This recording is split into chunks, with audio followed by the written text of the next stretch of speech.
करीमिर रऊफिर रहीम। अम्मा बादो फ़ऊज़ु बिल्लाहि मिनश शैतानिर रजीम। बिस्मिल्लाहिर रहमानिर रहीम। या आदम उस्कुन अंता व ज़ौजुकल जन्ना सदक़ल्लाहुल अज़ीम व सदक़ रसूलुहुन नबियुल अमीन व नहनु अला ज़ालिका लमिनश शाहिदीन व शाकिरीन वल्हम्दुलिल्लाहि रब्बिल आलमीन। क़ाल अल्लाहु तबारक व तआला फ़ी शान हबीबिही मुख़बिरन व आमिरा इन्नल्लाहा व मलाइकतहु युसल्लूना अलन नबी या अय्युहल्लज़ीना आमनू सल्लु अलैहि व सल्लिमू तस्लीमा। अल्लाहुम्मा सल्लि अला सय्यदिना व मौलाना मुहम्मदिन व अला आलि सय्यदिना व मौलाना मुहम्मदिन व बारिक वसल्लिम वसल्लि अलैहि। अस्सलातु वस्सलामु अलैका या सय्यदी या रसूल अल्लाह। अस्सलातु वस्सलामु अलैका या सय्यदी या हबीब अल्लाह व अला आलिका व सहाबिका या खातमन नबिय्यीन। बादा हम्द वस्सलाते फ़ी अज़मतिन नबी सल्लल्लाहु अलैहि वसल्लम। वाजिबुल एहतराम इज़्ज़त माब मुअज़्ज़ज़ हाज़रीन व सामीईन, अल्लाह जल्ल मजदूहू का शुक्र है कि जिसने हमें आज का ये बरकतों वाला अज़मतों वाला दिन अता फ़रमाया। जुमअतुल मुबारक। अल्लाह करीम इस बाबरकत दिन के सबब से सगीरा कबीरा जानबूझ कर किए भूल कर किए सब गुनाहों को माफ़ फरमाए। हमने सूरह बकरा शरीफ की एक आयत मुबारका का कुछ हिस्सा तिलावत किया है। उसमें अल्लाह करीम ने पहले फ़रिश्तों के साथ होने वाले हज़रत आदम अलैहिस्सलाम के डायलॉग और उन बातों को जिक्र करते हुए आगे अल्लाह करीम ने जब इरशाद फरमाया कि हमने कहा ए आदम वक़ुलना या आदम उस्कुन अंता व ज़ौजुकल जन्ना, ए आदम आप और आपकी अहलिया आपकी बीवी ये जन्नत में रहें। कुला दोनों खाएं, मिनहा रगदन हैसु शिअतुमा जो दिल करता है, जो इसके नेमतों में से फलों में से जो तुम्हारा दिल करता है दोनों खाएं। वला तक़रबा हाज़िहि शजरता और इस दरख्त के करीब न जाना। फ़तकूना मिनज़ ज़ालिमीन तो आप हो जाएंगे जुल्म करने वालों में। ये खूबसूरत कलाम है। इससे पीछे पूरा वाक़या है कि जब हमने कहा फरिश्तों से कि हम अपना नायब बना रहे हैं तो फरिश्तों ने कहा कि आप वो ज़मीन में फसाद फैलाएगा, झगड़ा करेगा, हमें बना दे, हम तेरी तस्बीह बयान करने वाले हैं, पाकी बयान करने वाले हैं। तब मेरे खालिक ने फरमाया जो मैं जानता हूँ वो तुम नहीं जानते। उसी पैटर्न पे चलते हुए जब अल्लाह ने कहा कि फरिश्तों से कि सजदा करो तो फरिश्तों ने सजदा किया सिवाय इब्लीस के। उसने इनकार किया और वो इनकार करते ही काफरों में हो गया। ये पिछला मामला सारा चलते हुए जहाँ पे आज बात करनी है वो ये है कि जो हमारी ज़िंदगी के साथ सबसे ज़्यादा मुंसलिक हैं वो हमारी ख़वातीन हैं। ख़वातीन में औरतें हैं और औरतों में सबसे ज़्यादा करीब हमारी बीवियाँ हैं। हमने इस उन्वान पर कभी आज तक डिस्कशन ही नहीं की है कि उनके मामलात हमारे साथ क्या हों। इस वाक़े के बाद और दो अम्बिया अलैहिस्सलाम की अज़वाज के वाक़यात के बाद जो मैंने जाना, जो मेरी फहम में आया, जो अल्लाह ने मुझे शऊर दिया बख्शा, मैंने पढ़ने के बाद मालूम हुआ कि जो ख़वातीन हैं मर्द का सारा निज़ाम उनसे जुड़ा हुआ है। ये जो आजकल करप्शन के मामलात हैं, मालदारी के मामलात हैं, हरामकारी के मामलात हैं, दूसरी औरतों के पीछे भागने वाले मामलात हैं, जितने भी मामलात हैं इन सारे मामलात का निचोड़ अगर निकाल कर देखा जाए तो जो सबसे ज़्यादा हमारे साथ मुंसलिक औरतें हैं उनका किरदार बड़ा अहम है। यहाँ भी यही हुआ। यहाँ क्या हुआ कि शैतान जो था वो आया हज़रत हव्वा के पास और हज़रत हव्वा से कहने लगा कि तुम अपने शौहर को तैयार कर लो। हज़रत हव्वा को कहने लगा कि तुम अपने शौहर को तैयार कर लो और दोनों अगर इस दरख्त का फल खा लो ना तो हमेशा जन्नत में रह लो। कंट्रोल किसको किया? हज़रत हव्वा को। जो खातून है उन्हें कंट्रोल करके कहता है कि जो तुम्हारा दिल करता है ना हमेशा रहने को तो ये फल खा लो, हमेशा रहोगे।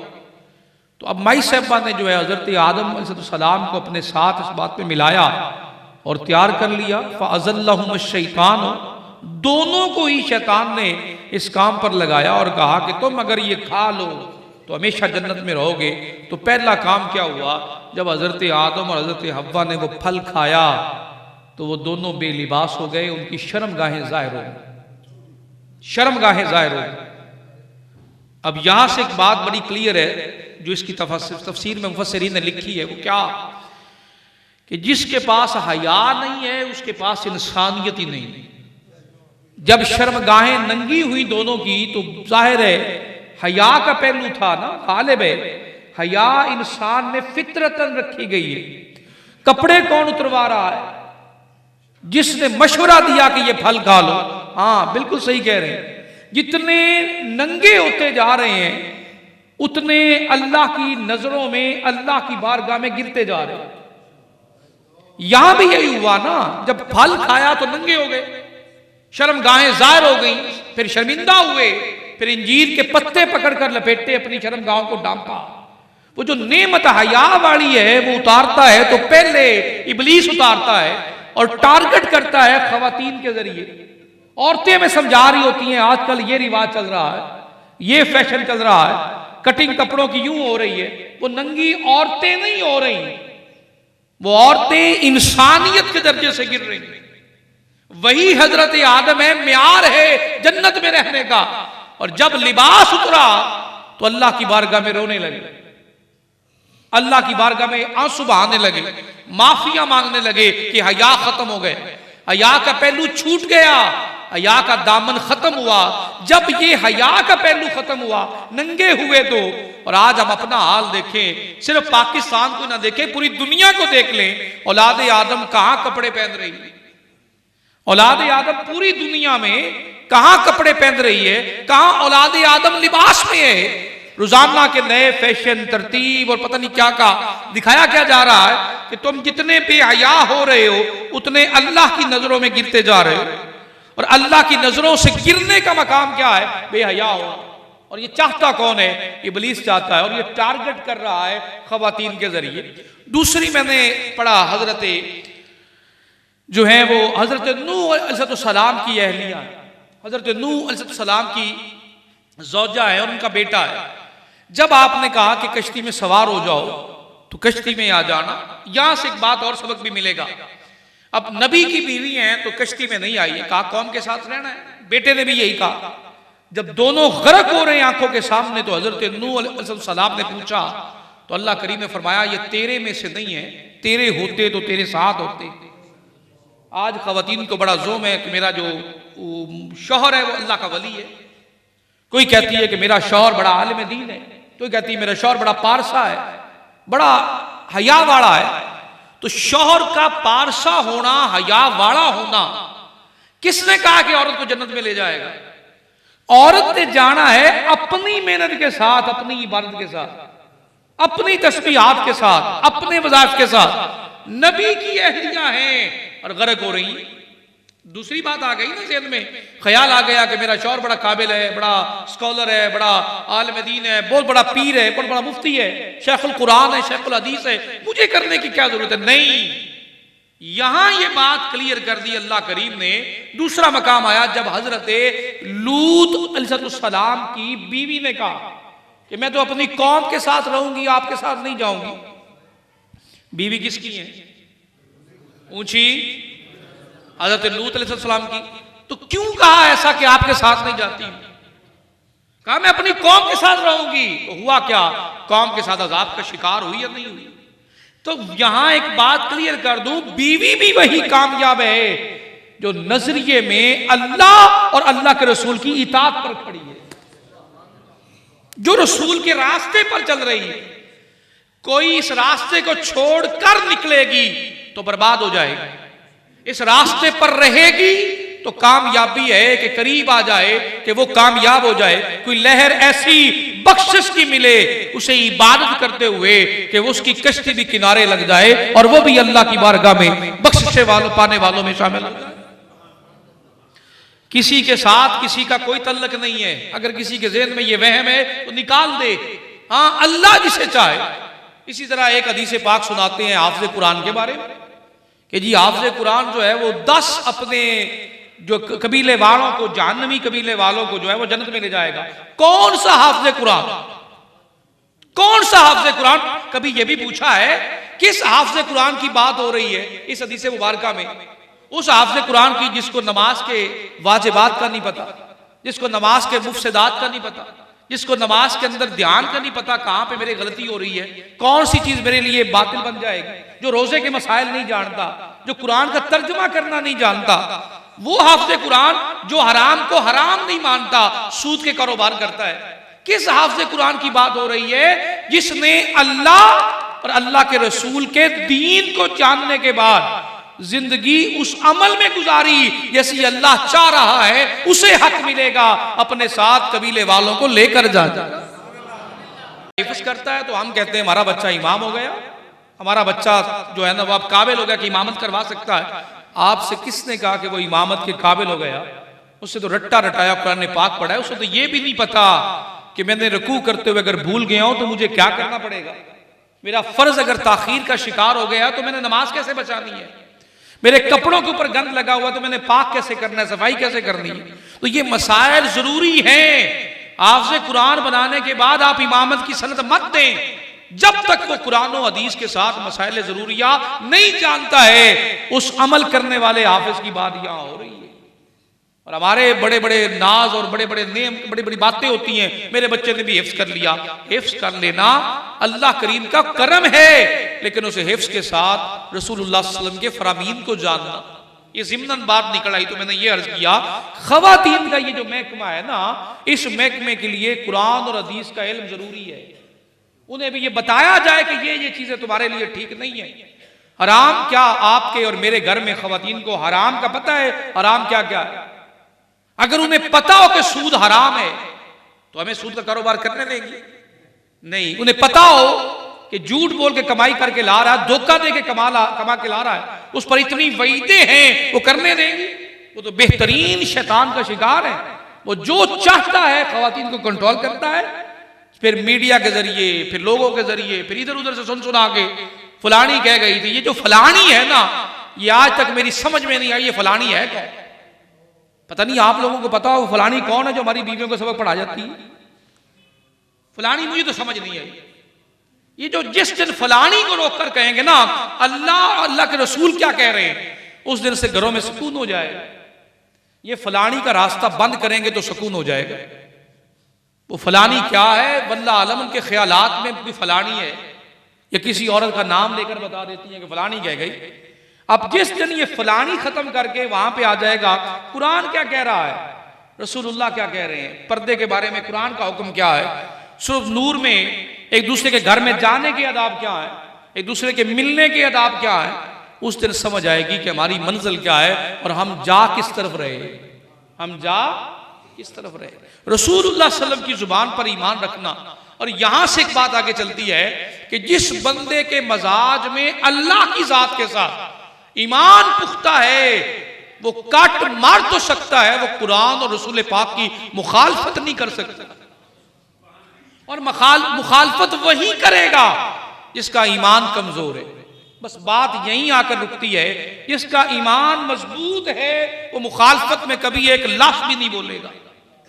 वो हमेशा यही कहेगा मेरे रब ने कहा, मुझे जानने की जरूरत ही नहीं है, इसमें हिकमत है, नफा है, नुकसान है, बस मेरे रब ने कहा है। उसका ईमान हो गया ना। मिसाल देके समझाता हूं, सबसे ज्यादा ईमान अगर दुनिया ने टेस्ट किया है ना तो वो नबियों का ईमान टेस्ट हुआ है।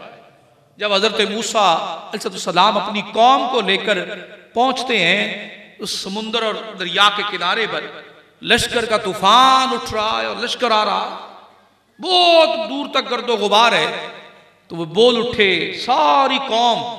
कुरान में तो इतना लिखा हुआ है कि कौम ने कहा इन्ना लमुद्रकू, बस वो पहुंच आए, हमें उन्होंने पकड़ लिया।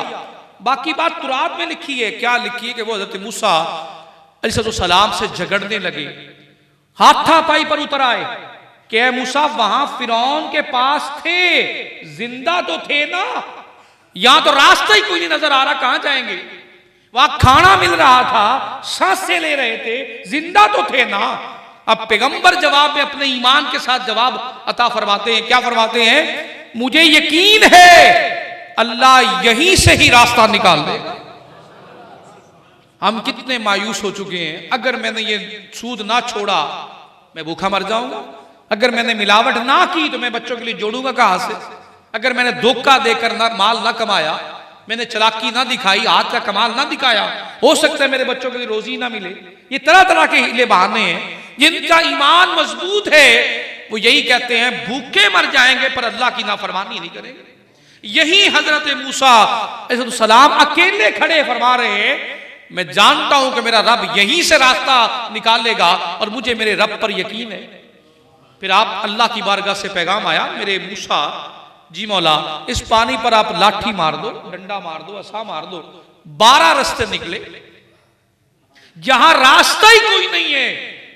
हम भी अपनी सारी कश्तियां डबो कर कहते हैं अब तो यार मुमकिन ही नहीं है कि मैं कोई बच जाऊं, मेरी कोई उम्मीद की किरण ही नहीं बचती है कि मैं निकल आऊं, मैं तो गर्दाब में फंस गया और फंसता ही जा रहा हूं, मेरे निकलने के चांस नहीं है।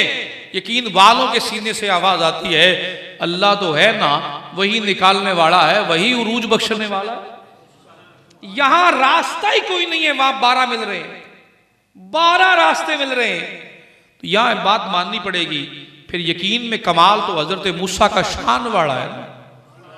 दुनिया मान रही है कि रास्ता नहीं है, देख रहे हैं, नजर आ रहा है पीछे लश्कर है, ऐसा कत्लो गारत करेंगे कि हमारे तो जिस्म के जो टुकड़े हैं वो भी गिनती नहीं होगी, वो तो बड़ी ताकत के साथ लश्कर लेकर आ रहा है। हजरत मूसा फरमाते फिक्र करने की जरूरत नहीं है, अल्लाह यहीं से रास्ता निकालेगा। इसी उम्मीद का नाम ईमान है, इसी यकीन का नाम ईमान है। अल्लाह यहीं से रिस्क देगा, अल्लाह यहीं से पालेगा, अल्लाह यहीं से ही उरूज बख्शेगा। जब ये यकीन होता है ना, फिर बारी ताला वहां से ईमान की कैफियत में इजाफा करता है, अपनी नेमतें अता कर करके। क्योंकि कुरान में कहा इन्नल्लज़ीना क़ालू रब्बुनल्लाहु सुम्मा इस्तक़ामू, जिन्होंने ये कहा कि हमारा पालने वाला अल्लाह है और फिर डट गए, फिर उस पर कायम रहे, पक्के हो गए। सुम्मा इस्तक़ामू ततनज़्ज़लु अलैहिमुल मलाइका, फिर अल्लाह ने उन पर अपने फरिश्तों को नाज़िल फरमाया, जो रहमतें लेकर उतरे, जो अज़मतें लेकर उतरे, जो बरकतें लेकर उतरे। फिर फरिश्तों को अल्लाह ने नाज़िल फरमाया। और जिन्होंने कहा कि बेशक अल्लाह की जानिब लौट कर जाना है, इन्ना लिल्लाहि व इन्ना इलैहि राजिऊन, वही तो हैं जिन पर अल्लाह की जानिब से सलावात उतर रहे हैं और अल्लाह की रहमतें उतर रही हैं। कैफियत ईमान के साथ है ना। थोड़ा आगे चलिए जरा, यही हाल है गारे सौर के अंदर। 2 अजीम शख्सियात मौजूद, काफिर सारे पीछे कर रहे, गारे सौर के दाने पर आ गए। और वहां लिखा है कुछ सीरत निगारों ने, अगर उनमें से कोई एक भी झुक कर देखता तो दोनों के कदम नजर आ जाते।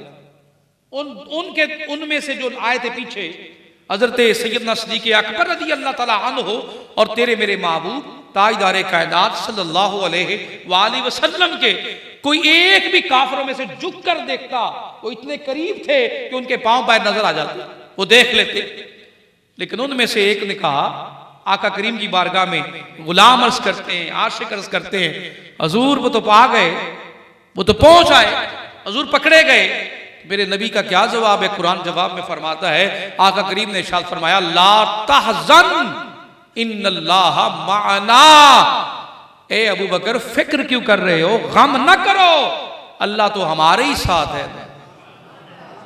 कभी इतने यकीन से कहा है कि अल्लाह हमारे साथ है? कभी कहा है इतने यकीन से अल्लाह हमारे साथ है? हम तो यही कहते हैं इतने बंदे मेरे साथ, इतनी दौलत मेरे साथ, इतने मुरब्बे मेरे साथ, इतना माल मेरे साथ, इतने मेरे बच्चे मेरे साथ हैं, इतने ओहदों वाले मेरे साथ हैं। कभी कहा है कि अल्लाह हमारे साथ है? ये यकीन की कैफियत बनती है तो उरूज नसीब होता है। ये अकीदा तौहीद है कि जब हम ये कहेंगे कि अल्लाह हमारे साथ है, जिस दिन अपने घर वालों की ट्रेनिंग सबर, आज बेटियां आपके घरों में जिन्होंने कल जाके बीवियां बनना है, उन बेटियों के लिए तरबियत का पहलू रखे ना कि अल्लाह हमारे साथ है।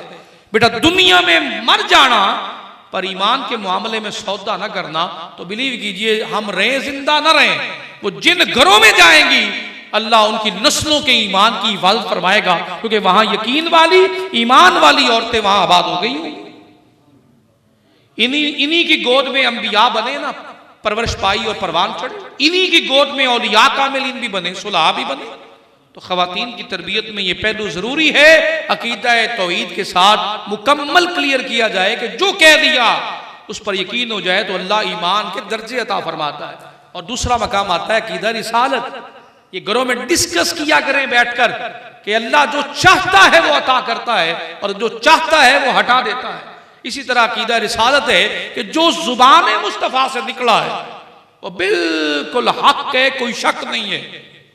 इस बात पर यकीन है जो रसूलुल्लाह सल्लल्लाहु अलैहि वसल्लम की जुबान से निकला है। पता है शक कब पैदा होता है? जब एक को भी सुन लिया, दूसरे को भी सुन लिया, तीसरे को भी सुन लिया, चौथे को भी सुन लिया, अब डगमग हो गए कि कौन सही कह रहा है। सही कुरान कह रहा है और रसूल सल्लल्लाहु अलैहि वसल्लम की जात सही फरमा रही है। आका करीम सल्लल्लाहु अलैहि वसल्लम की जात के बारे में लिखा है। अबू लहब है जो हजरत अब्दुल मुत्तलिब का बेटा है। लहब कहते थे उसकी गालें बखती रहती थी आग की तरह, तो उसे प्यार से कहते थे कि ये चेहरा आग की तरह दहकता रहता, चमकता रहता है, ये अबू लहब है, इसकी गालें रोशन रहती है। उसके साथ हुआ क्या? उसके साथ ये हुआ कि वो नबी पाक सल्लल्लाहु अलैहि वसल्लम की मुखालफत करने लगा। उसने गुदौंडी अपनी आजाद की, लेकिन जब ऐलान नबूवत फरमाया, वो पैदाइश पे उसने लौंडी आजाद की, तो उसने आका करीम सल्लल्लाहु अलैहि वसल्लम की मुखालफत की, गालियां देता। उसका बेटा था उतैबा, उसने क्या किया, नबी पाक सल्लल्लाहु अलैहि वसल्लम के सामने जाकर लड़ा, झगड़ा करने लगा। यहां तक बात पहुंची, झगड़ते झगड़ते माज़अल्लाह अस्तग़फिरुल्लाह, माज़अल्लाह अस्तग़फिरुल्लाह, उसने आका करीम सल्लल्लाहु अलैहि वसल्लम के चेहरे की जानिब थूका, जो अमरे रब्बी से दूर जा गिरा। चेहरे पर ना आया, दूर जा गिरा। बड़ी बातें करता रहा। जब पलटकर अपने बाप के पास गया ना, था काफिर, अबू लहब काफिर था, पक्का काफिर था। जब पास गया ना, जाकर कहता है कि आज तो मैंने मोहम्मद के बारे में सल्लल्लाहु अलैहि वसल्लम बहुत कुछ कहा है, माज़अल्लाह अस्तग़फिरुल्लाह, गालियां तक दी हैं, चेहरे की जानिब मुंह करके माज़अल्लाह अस्तग़फिरुल्लाह थूका है। सुनता रहा। उसने सुनते सुनते कहा कि तुम्हारे इस सारे मामले में मेरे भतीजे मोहम्मद ने कुछ कहा है? उसने कहा हाँ कहा। क्या कहा? जब मैंने थूका है ना, तो उन्होंने अल्लाह की जानिब हाथ उठाकर कहा, ए अल्लाह, अपनी मखलूक में से कुत्तों में से कोई एक कुत्ता इस पर मुसल्लत कर दे। मुसल्लत समझ नहीं आएगा, इसके पीछे डाल दे, इस पर छोड़ दे, अपने कुत्तों में से कोई कुत्ता इस पर छोड़ दे। इस पर अबू लहब फिक्रमंद हो गए, परेशान हो गया, तड़पने लगा, आहो बुका करने लगा। लोगों ने पूछा तुम तड़प क्यों रहे हो? कहा मैं जानता हूं आज तक उन्होंने कभी भी ऐसा कुछ कहा ही नहीं है जो हो ना। जब उन्होंने कह दिया है, ये मुझे यकीन है ये होकर रहेगा और मेरे बच्चे का मुस्तकबिल खत्म हो गया है। मोहम्मद ने जो बद्दुआ दी है ये होकर रहेगी। उनके जुबान से जो निकलता है, इस बात को मैं मानता हूं वो होकर रहता है। आज हमें कितना यकीन है कि रसूल पाक की जुबान से निकला ये होकर रहेगा। कह रहा हूं बस वही शरीयत है, मैं जो कह रहा हूं वही हमारे लिए सब। वो काफिर कह रहा है कि वो होगा। अब होता क्या है कि सफर पर निकलते, साथ और लोग भी काफिले में होते हैं, एक रात रुकते हैं, दूर दूर जगहों पे रहने की बजाय इकट्ठे रहते हैं। अपने बेटे को डर के साथ, जंगल का रास्ता होता है, जंगल में रात रुकते हैं, डर के साथ उनकी जगह पर लिटा देता है। रात हजरत अब्बास फरमाते हैं, रात शेर आया, उसने पूरे काफिले वालों के मुंह को सूंघा। जहां वो लेटा हुआ था उतैबा, अबू लहब का बेटा, उस जानिब चढ़ा, उसे चीर फाड़ के खत्म कर दिया। अबू लहब सुबह उठे, रोए, चीखे, मुझे मोहम्मद की बद्दुआ ने बर्बाद कर दिया। यकीन ये है कि होकर रहेगा। हमें किस दिन यकीन आएगा कि रसूल पाक ने कहा है तो होकर रहेगा? आका ने फरमाया फितने बरसेंगे, फितनों का दौर शुरू हो चुका है। जब कहा बारिश की तरह बरसेंगे, आज बरस रहे कि नहीं बरस रहे? आज हमारे हर एक के हाथ में फितने बरस रहे कि नहीं बरस रहे? कहीं शिद्दत है नंगे होने की, तो कहीं कुछ शिद्दत है, कहीं कुछ शिद्दत है, तो फितने तो बरस रहे हैं ना। सुबह निकलेंगे तो मोमिन होंगे, शाम घरों में आएंगे तो ईमान खत्म हो जाएगा।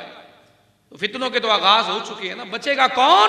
जिसने वअतसिमु बिहब्लिल्लाहि जमीअन, जिसने अल्लाह की रस्सी को मजबूती से पकड़ा, जिसकी वाबस्तगी मोहम्मद रसूलुल्लाह के वजूद के साथ होती चली जाए। वो मर्द हो वो औरत हो, दोनों के लिए डायमेंशन एक है। हम सुधर रहे हैं, संवर रहे हैं, घरों के अहवाल बिगड़ रहे हैं, तो किस दिन संवारेंगे? आइए अहद करते हैं, जिस रास्ते पर अल्लाह करीम ने हमें खूबसूरत तरीन मोहब्बतों वाला दीन और रास्ता अता फरमाया है, अपने साथ अपनी औलाद, अपनी अज़वाज को भी लेकर चलें। कामयाबी का रास्ता यही है। माह रमज़ान आ रहा है तो इसमें आप पैकेज बनाएं, अपने पूरे 30 दिनों का आका करीम सल्लल्लाहु अलैहि वसल्लम का जिक्र अपनी औरतों में बैठकर किया करे। उर्दू में भी आज तो किताबें मौजूद हैं, पढ़ना चाहें तो घंटों 1 घंटा चुनकर बच्चियों को बुलाकर, बीवियों को बुलाकर उनसे ही सुन लिया करें।